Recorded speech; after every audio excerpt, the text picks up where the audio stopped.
la séance précédente, on avait étudié l'amplificateur émetteur commun et collecteur commun. Dans cette séance, on va étudier l'amplificateur à base commune et quelques circuits de polarisation à base de transistors bipolaires et à effet de choc. On considère l'amplificateur suivant qui est formé d'un transistor ici bipolaire PNP caractérisé par bêta égale à 100, une tension entre émetteur base égale à 0,7 et une tension RD égale à l'infini. Alors, on se propose de calculer le gain en tension, c'est la tension de sortie sur la tension d'entrée, et la résistance d'entrée, la résistance de sortie, et on donne VT égale à 4T sur E, c'est 25 milli à température considérée ambiante. Alors, notez qu'avant de calculer le gain, on a besoin de calculer d'abord le courant de polarisation IC, ou le courant collecteur, puisqu'on en a besoin dans le modèle en dynamique hybride du transistor. Donc pour ce faire, la capacité C1 et C2 vont être remplacées par des circuits ouverts et on obtient le circuit suivant. Alors, puisqu'on donne VEB égale à 0,7, ça veut dire qu'on a soit un mode de saturation, soit un mode de fonctionnement normal direct, ou actif direct. Alors on va supposer un mode actif direct.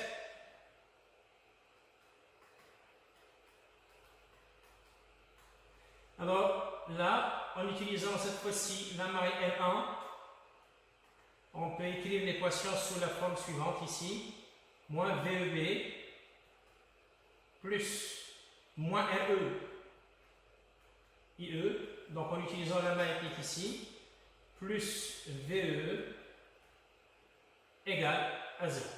Alors, puisque le bêta est très grand par rapport à l'unité, on peut approximer le IE par IC, donc ce qui fait que je peux avoir ici, à partir de cette équation, le IC égale à VE moins VEB sur RE.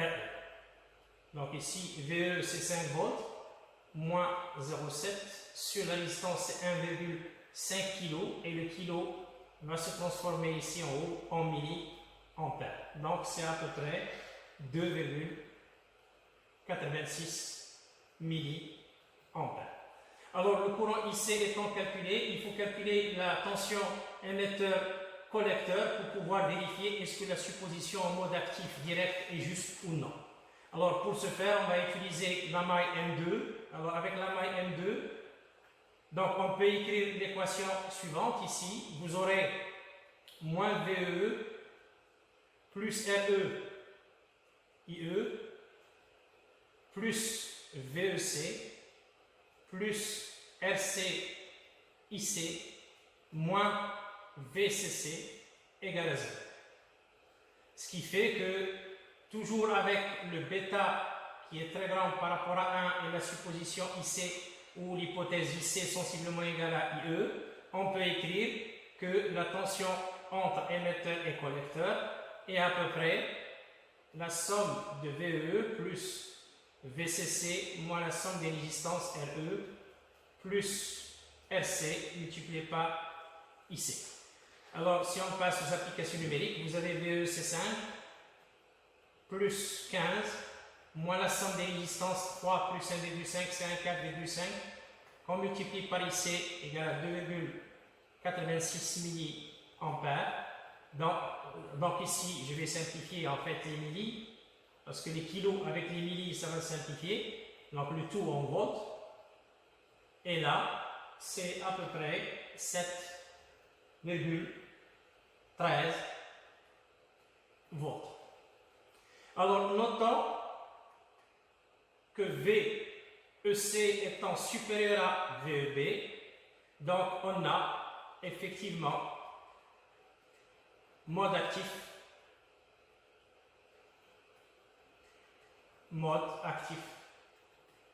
direct. À ce niveau-là, on peut conclure, puisqu'on a un mode actif direct, on peut conclure que la valeur exacte de IC, c'est exactement ce qu'on avait trouvé, c'était 2,86 milliampères et le VEC ici, c'est 7,13 volts. Je note que puisqu'on travaille avec un PNP ici, notez que les polarités par rapport au NPN sont inversées. Donc pour le NPN, on travaille avec VCE et ici on travaille avec VEC et en même temps on travaille pour le NPN avec VBE et ici pour le PNP on travaille avec VBE. Alors le IC étant calculé, on peut établir le modèle dynamique de l'amplificateur. Alors pour établir le schéma en dynamique de l'amplificateur, les tensions contenues sont remplacées par des fils, comme vous voyez, par des masses, comme vous voyez ici, il faut les annuler. Et les capacités C1 et C2 qu'on avait ici ont été remplacées par des fils. Alors le transistor va être remplacé par son schéma dynamique entre émetteur, collecteur et base. Et avant d'utiliser le modèle en dynamique du transistor, on calcule d'abord le RP du modèle, la résistance. Donc c'est un bêta VT sur IC. Alors le bêta c'est 100 fois 25 divisé par IC et IC c'est un 2,86.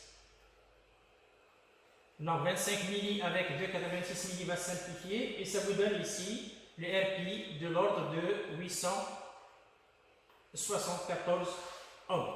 La résistance entre collecteur et émetteur, c'est la tension RNI sur le courant IC. La tension RNI étant supposée infinie, donc vous aurez ici une résistance infinie. Maintenant, pour pouvoir mettre le schéma en dynamique, il faut choisir une masse commune. Donc ici, je commence par mettre ici une masse commune. Et cette masse, ça coïncide avec la base. Le signal, il attaque l'émetteur, il faut mettre l'émetteur ici. Et je collecte, bien sûr, la tension de sortie au niveau du collecteur. Donc il faut mettre ici le C. Donc ici, vous avez la base et les communes entre l'entrée et la sortie. Et par la suite, on complète le schéma par les éléments. Donc on a entre l'élément, entre l'émetteur et la masse, vous avez RS et vous avez ici la tension VS. Et vous avez aussi entre l'émetteur et la masse, vous avez ici RE. Donc je mettrai ici RE. Et entre le collecteur et la masse, vous avez ici RC. Et également, vous avez en parallèle la résistance R.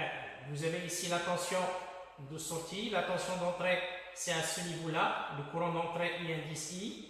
Maintenant, il faut mettre plutôt le schéma équivalent de transistor en dynamique. On sait qu'entre la base et l'émetteur, vous avez la résistance RPI. Je mettrai ici RPI, qui est traversée par un courant IB, qui va de la base vers l'émetteur. Et entre le collecteur et l'émetteur, vous avez ici une source de courant qui va bien sûr ici orienter du collecteur vers l'émetteur. Je mettrai ici bêta IB en parallèle avec la résistance R0. Et donc on a ici le schéma d'un amplificateur base commune, c'est ce qu'on appelle un amplificateur base commune, parce que la base il est commune à l'entrée et à la sortie, elle est liée à la masse. Notez que cette résistance R0, puisqu'il est infini, on va la enlever dans la suite de cet exercice. Alors, le R0 étant enlevé, donc on se demande ici de calculer le gain en tension. Gain en tension. Alors, le gain en tension, c'est la tension de sortie sur la tension d'entrée. Alors, notez que les deux résistances qui sont en parallèle ici sont traversées par bêta IB, donc on peut utiliser une simple loi d'Ohm. À partir de là, on peut calculer la tension de sortie. Donc, c'est un moins bêta IB qui va traverser la résistance RC en parallèle avec RR. De la même manière, la tension VI, c'est la tension aux bornes de RE, et puisqu'il est en parallèle avec le RPI, c'est la même tension aux bornes de RPI. Donc la loi d'Ohm permet d'écrire tout simplement moins RPI fois IB, puisque vous avez ici la tension, c'est la même tension VI. En faisant le rapport ici, donc vous aurez AV égale à moins bêta RC en parallèle avec le RL sur moins RP, donc j'aurai un plus ici et je divise par le RP. Donc là, c'est à peu près ici, donc pour le bêta, c'est 100.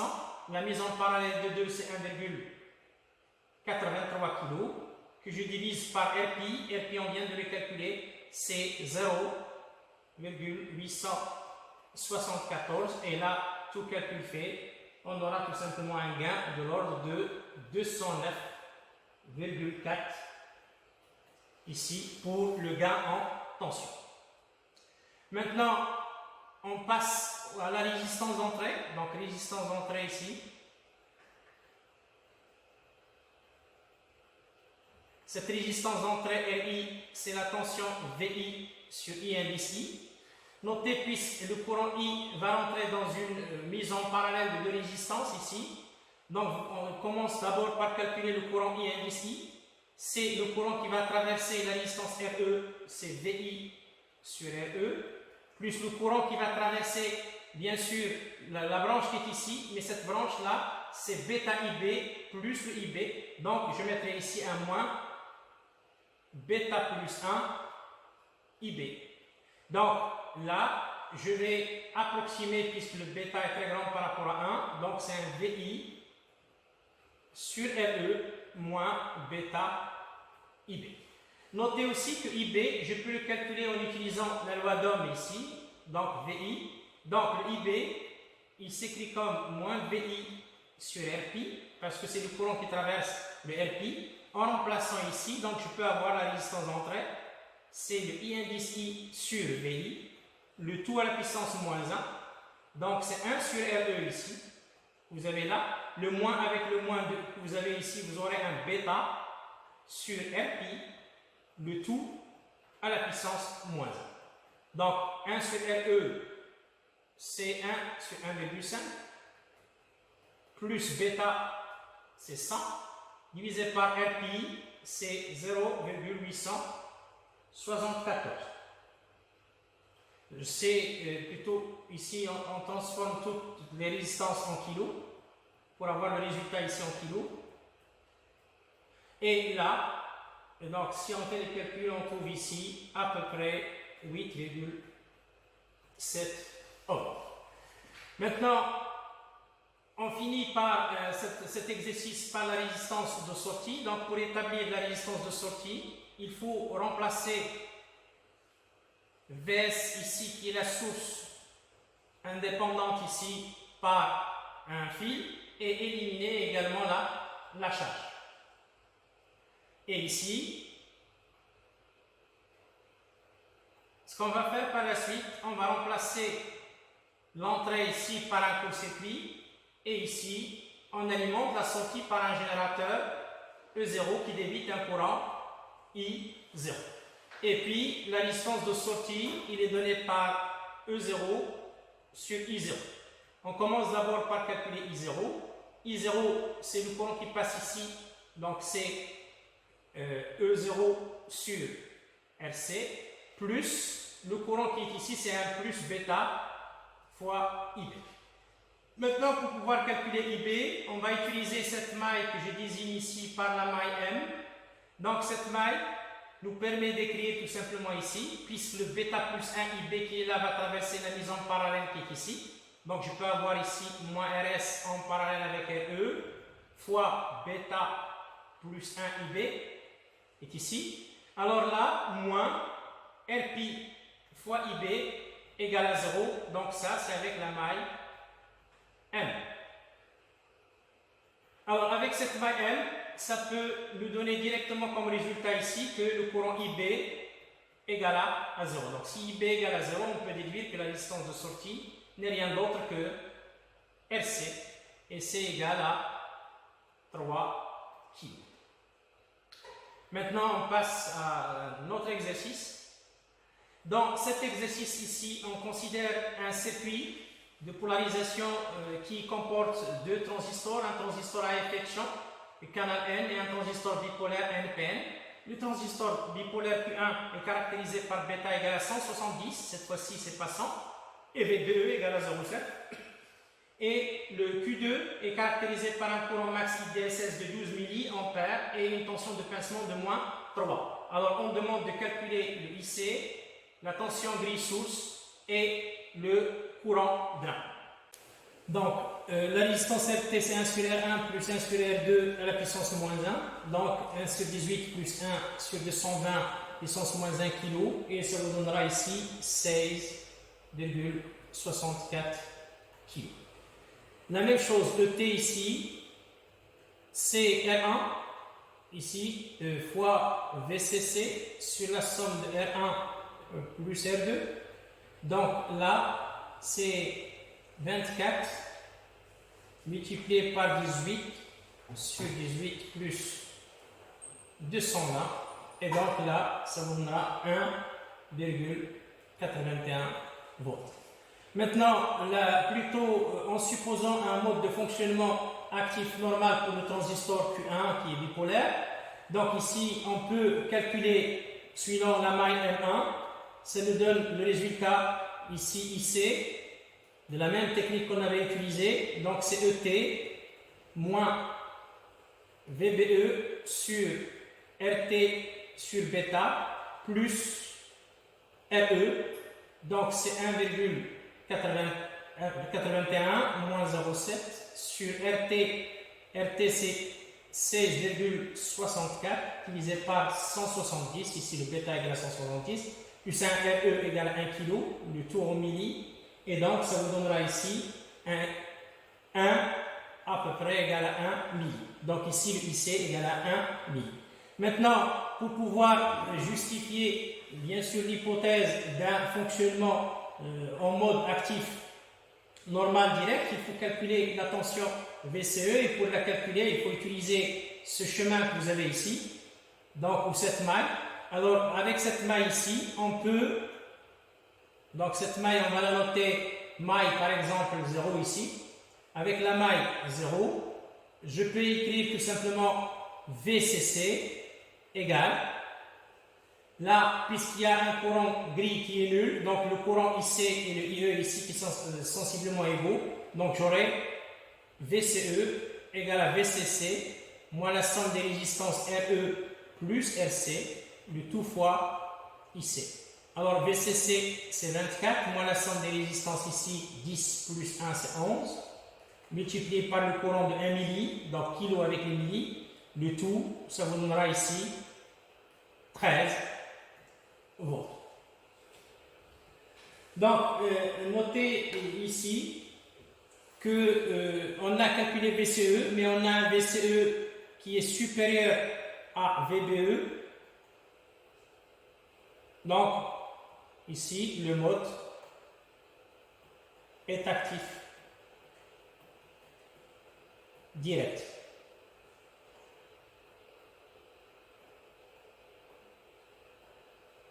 Le mode est actif direct.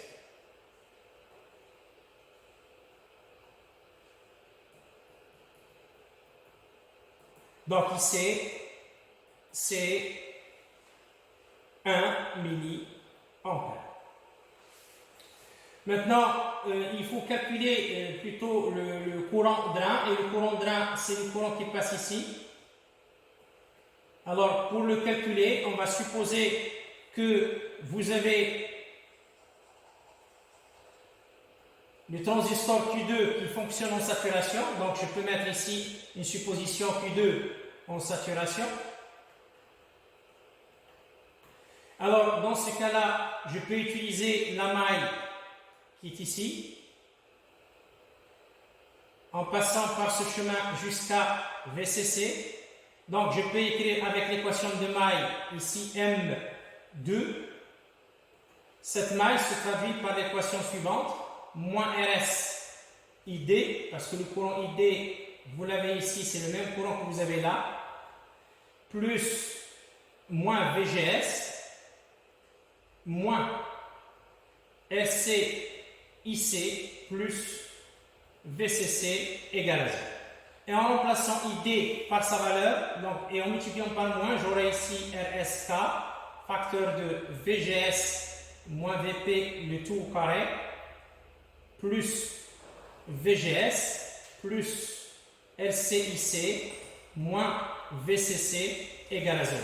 Notez que K, c'est le courant IDSS sur VP au carré. Donc le IDSS ici, c'est la valeur de IDSS. Donc ça c'est 12 sur 3. Ici c'est un 12 sur 3 au carré, donc c'est 9 milliampères par volt au carré. Donc, en divisant par RSK et en plutôt développant cette équation du second ordre, on va obtenir ici VGS au carré plus VGS, facteur de 1 sur RSK, moins 2 la tension de pincement, plus RCIC moins VCC, le tout sur RSK, plus VP carré, tout ça égal à 0. Donc, en remplaçant VP par sa valeur, donc VP ici, noté c'est moins 3 volts, et IDSS égale à 12 milliampères. Donc, on va plutôt obtenir l'équation suivante, c'est VGS carré plus 6,34 VGS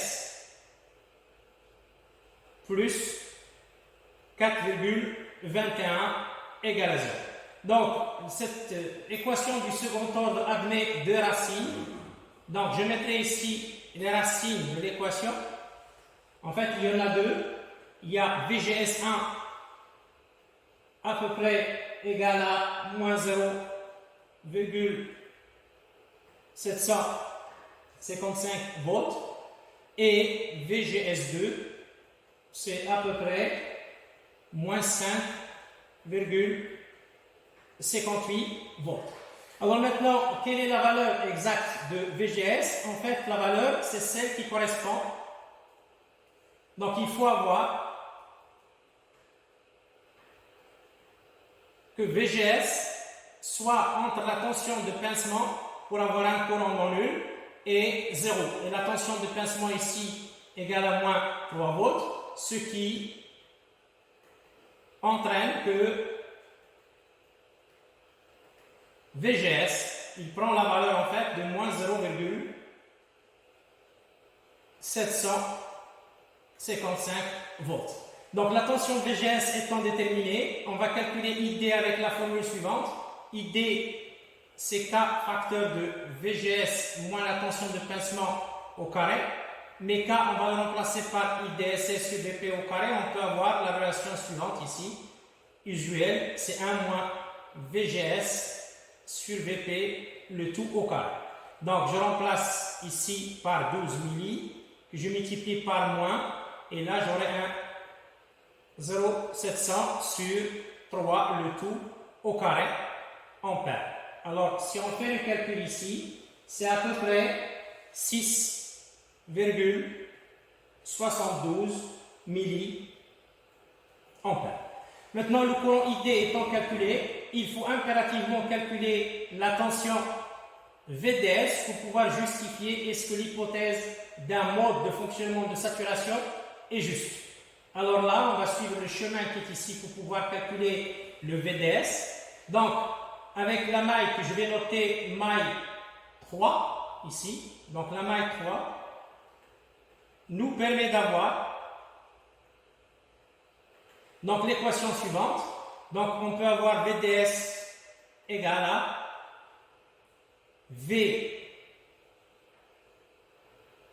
VCC moins RS ID.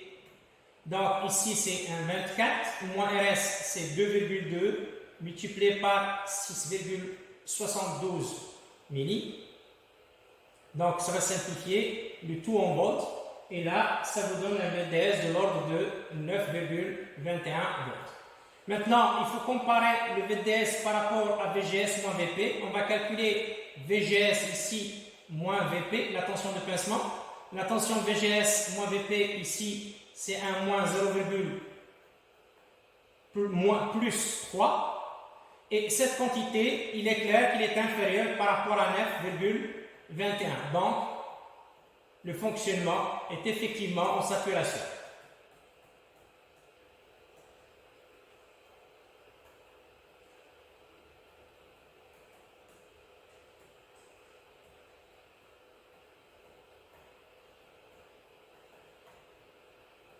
Et finalement ici,